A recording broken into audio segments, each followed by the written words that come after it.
Can I go? Yeah. My question for our ancient civilizations is, how were the pyramids built and why was it so important to the ancient Egyptians? And my artifact is the Giza pyramids. It's the last remaining of the original 7 wonders of the world, and they were basically built for the afterlife, like they were tombs and stuff for the kings, because kings were supposed to be gods in the afterlife. They're just like pretty much like, oh well, he's a pharaoh, so you're gonna be a god. And so you guys may know that they put, like sacred things in their tombs and temples and stuff to, bring them through the afterlife and everything. Sneferu was the first king of the 4th dynasty in Giza, and his son Chufu, he built the first pyramid, which was around 2550 BCE.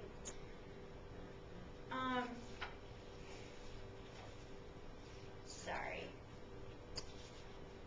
His pyramid was the second biggest of the 3, and cardinal directions and alignment were really important. And the sides and corners, the sides were like all total, they're no more than 4 centimeters off of each other.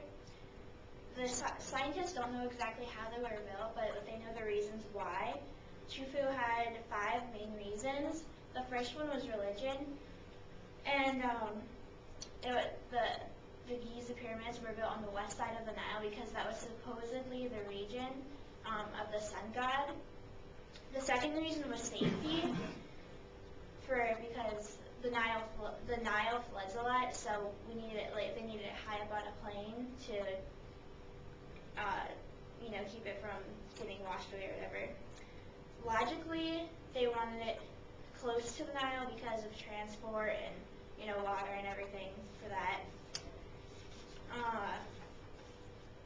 Then politically and socially, Chufu wanted it near his kingdom for in his smaller palaces and everything, just to have it nearby and everything.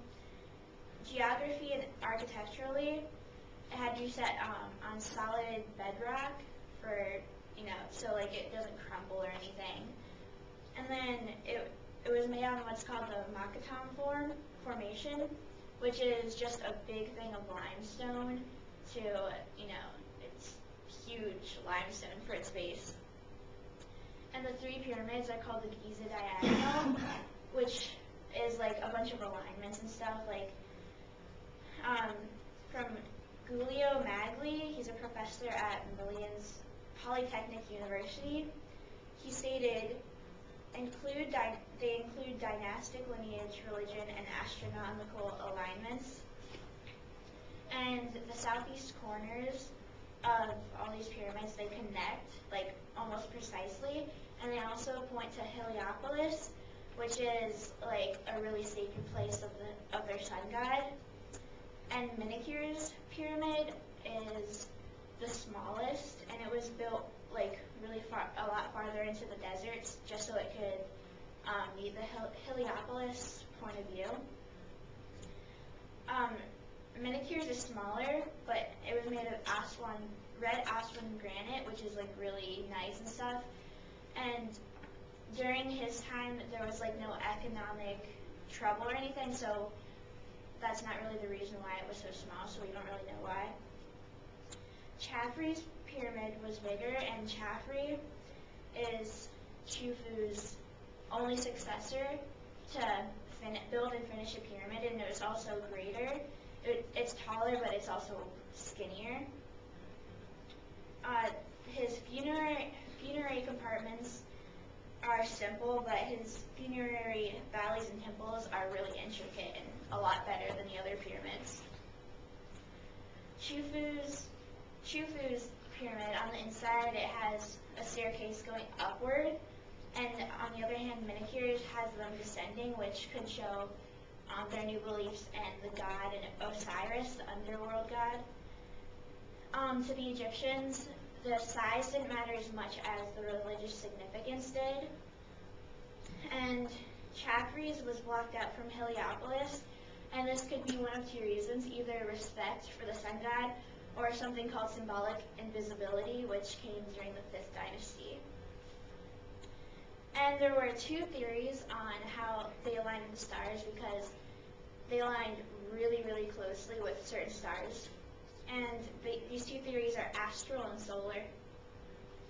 Solar is, they had this pole called a gnomon, and it's like they had to stick it really straight, and they would get the markings 3 hours before noon, and then they'd get it again when it came back around. And then the bisection of that would point to true north. And in some like Egyptian texts, this, they connected it with the god Ra. Or the second theory is astral, which they made huge circular walls and they put them on all around. And the astronomer would be on the inside, so you could only see the night sky. And so they would pick a star, and they would mark where it rose and where it sets, and they mark it on the walls of the circles, and then they bring it down to the center of the floor, and that would be where the star is. So astral is a lot more accurate, but solar is easier and faster. During Shufu's time, the accuracy of the pyramids was a lot, higher and everything, and it lowered when he was gone. And the pyramids, they should just show a glimpse of what the ancient world was like, and it's amazing how much we have found and everything for the pyramids. That was exactly